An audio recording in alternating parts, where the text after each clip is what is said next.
Shouldn't children have seatbelts on every journey? And shouldn't every driver have a professional permit only when they meet high safety standards? The answers to these questions matter because every child's life is precious. Y.A.D Totoro.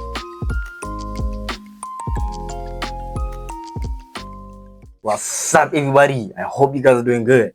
Today, we have sad news. We got glamour in the building. South African reacts to Vaal accident.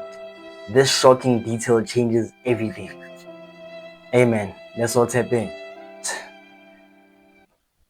Yesterday, South Africans woke up to shocking and heartbreaking news from the Vaal area in Gauteng. Early in the morning, a scholar transport vehicle carrying children to school was involved in a terrible accident that took the lives of many young children. Reports now say that at least 13 children were unalived when the vehicle collided with another large truck while trying to overtake stationary cars on a busy road. And to address something real quick, I've seen a lot of people online getting frustrated when reporters say at least 13 children were unalived. I know it can sound off-putting. I mean, that's how they say it, like most of the news. And it's kind of pissing me off too. You know, out of like 100 people, they're gonna be like at least 8 passed away. That's kind of crazy To some people, but it simply means the least amount of people who are confirmed to be unalived. 11 of those children were declared unalived at the scene, and 2 more passed away later on in hospital. Several others were injured and taken to medical care, while the driver of the vehicle was also wounded and taken in for treatment. This is a day that will be remembered as one of the most painful in many communities because it involves children who were on their way to learn, to grow, and to have a future. Before we get into today's very unfortunate video, please like, subscribe, and turn the notification button on so that you receive a notification every single time I post a video. The pain and grief of the families is almost impossible to describe in words. On videos circulating online, you can see reporters trying to interview parents. In one clip, a woman who was clearly having a breakdown was approached by someone holding a mic while she was distraught and crying. And this showed how difficult media contact can be for people in the worst moments of their lives. It's so insensitive that in that moment, there are reporters who were trying to shove mics and cameras on these people who were grieving painfully. Yeah, it's like it's the people in the media, like as a whole. You know, when someone is going through a lot and they are crying and they're just gonna be holding the mic like, yeah, what do you think? Like, come on, bro. You can see that this person is messed up. You get what I'm saying? Like you wanna ask questions and know what's going on. You should already know the answer at that point. Like I saw, man, the cameras were all over, mics. Yeah, they're doing their job, but it's like you can't be doing too much during those times, man. A couple of people tried to defend this, saying it's their job, and all I could think of was how inhumane it is to be putting that over the care of a parent who just lost their child. All media houses need to rethink this one because it's not. No, let me just say this. For people who are like, no, it's their job, I'm not disagreeing with that. You get what I'm saying? They have to, you know, be there, out there, taking the news, doing whatever the case is. But let's just say you are in that position. Your loved one passed away. You feel me? Like someone you're so close with passed away tragically, and it was a painful death. Would it be proper for you to be full of mics and questions and whatever the case is? Think about it. Not the first time I see it. It needs to stop. It raises questions about how we handle grief and tragedy in public spaces, especially when parents and families are still in shock. People are now asking why this happened and how it could have been prevented. One serious concern raised by many is the age and experience of the driver of this school transport vehicle. Apparently, the man is only 22 years old. not old Damn. enough or experienced enough to be trusted with the lives of so many young children every day. Here in South Africa, young drivers are often given responsibilities that demand more skill. Yeah, but most, I won't say most, but there are people, in that age range, like early 20s, who are driving kids to school. So, yeah, and this was one of this is the first time this happening. It might happen, it might be possible it happened back then, but it's rare, for people like 22, early 20s to have car crashes carrying school kids. Because, like, in my surrounding where I live, there are, people in their early 20s who drive kids to school and they do their thing. It's unfortunate that this situation happened.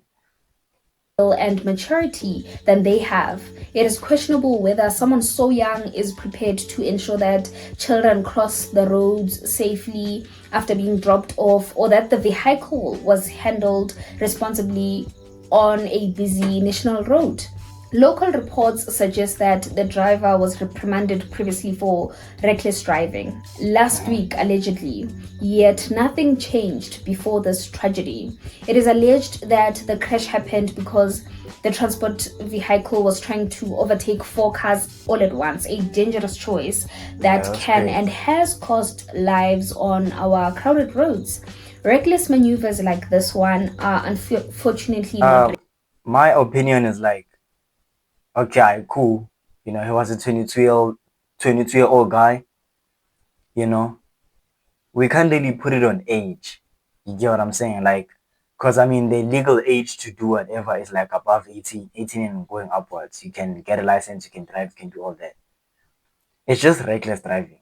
Because anyone at any age can, cause an accident if they are not focused and, you know, they are not in that moment. So it's not being young, it's not being too old. Yes, that might have a factor. If you're too old and you've been driving, you can, you know your things, man. You've been doing it for years. But I don't think that's the main thing. Age, this, nah. The main thing is just reckless driving.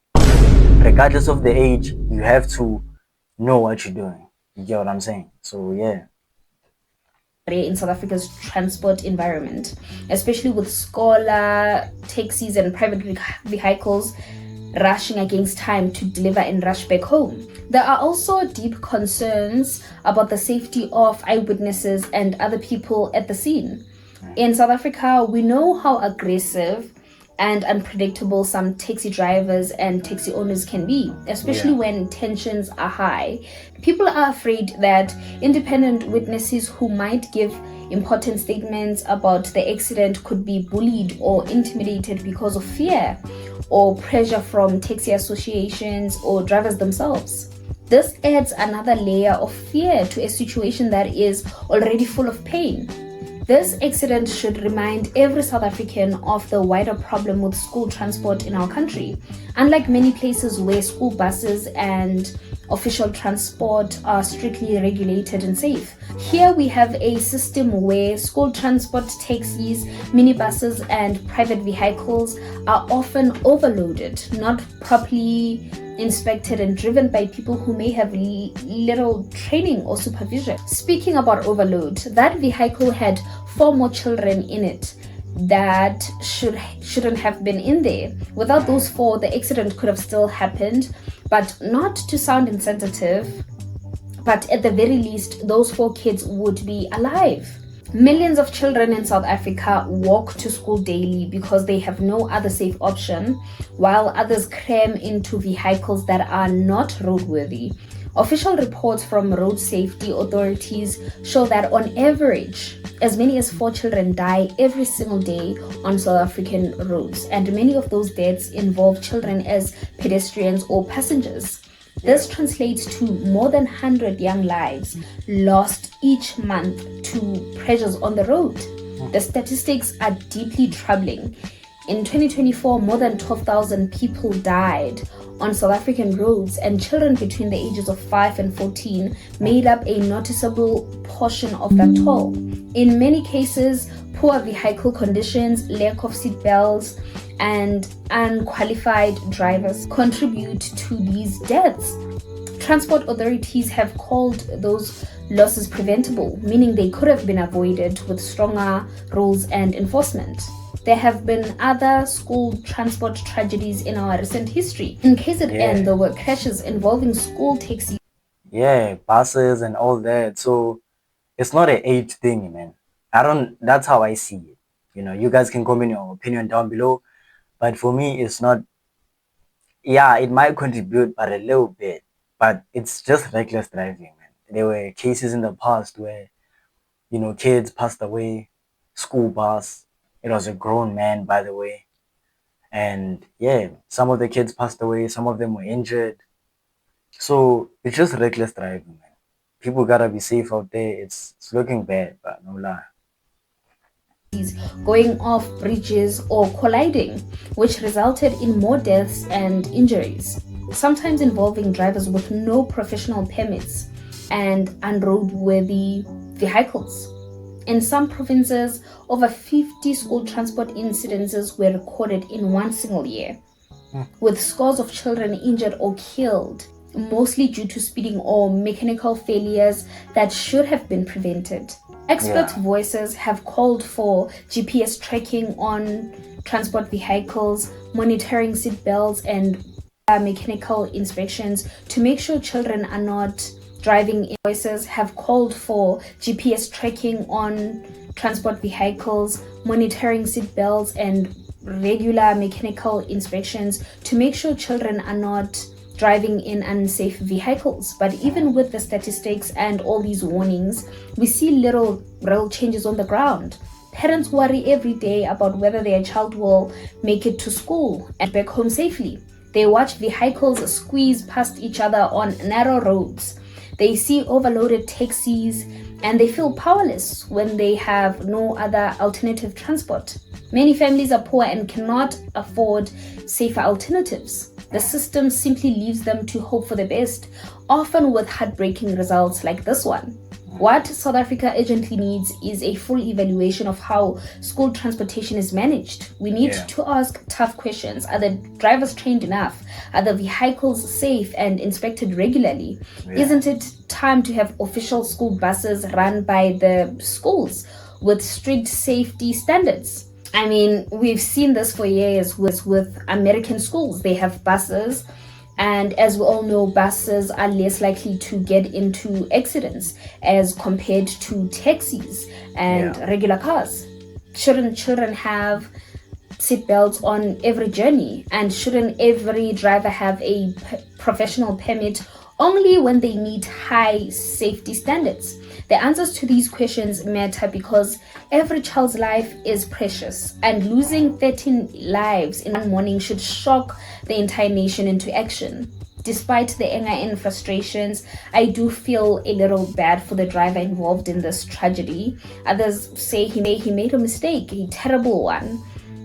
And that mistake has taken children away from their families, communities forever. While his actions have been irresponsible and careless, I do feel sorry for him. He will live with the weight of this accident for the rest of his life, knowing that the choices he made that morning cost the lives of children. This human side of tragedy does not excuse reckless behavior, but it reminds us that road safety is not just about you. It is about people's lives, hopes, and futures. In the days and weeks ahead, we will talk about this Vaal accident. Leaders will issue statements and promises will be made, but promises must turn into real change. Our school transport situation must be reformed, but it reminds us that road safety is not just about you. It is about people's lives, hopes, and futures. In the days and weeks ahead, we will talk about this Vaal accident. Leaders will issue statements and promises will be made, but promises must turn into real change. Our school transport situation must be reformed. Vehicles must be safe and reliable. Drivers must be trained. And parents should feel confident that their children are safe while traveling to school. Because, as frightening as this news is, it reflects a deeper problem that has been going on for years. And too many children have already paid the price. I send my deepest condolences to the families who have lost these children. Yeah, man. Yeah. Yeah, the accident thing is looking bad. I won't even lie, bro. Yeah, it's just bad, man. I'm speechless, and yeah, RIP to the kids. We send our condolences to the families. Hey, man, comment down below and tell me. Yeah, just comment down below, man. I'm tap me with you. Love you. Take care.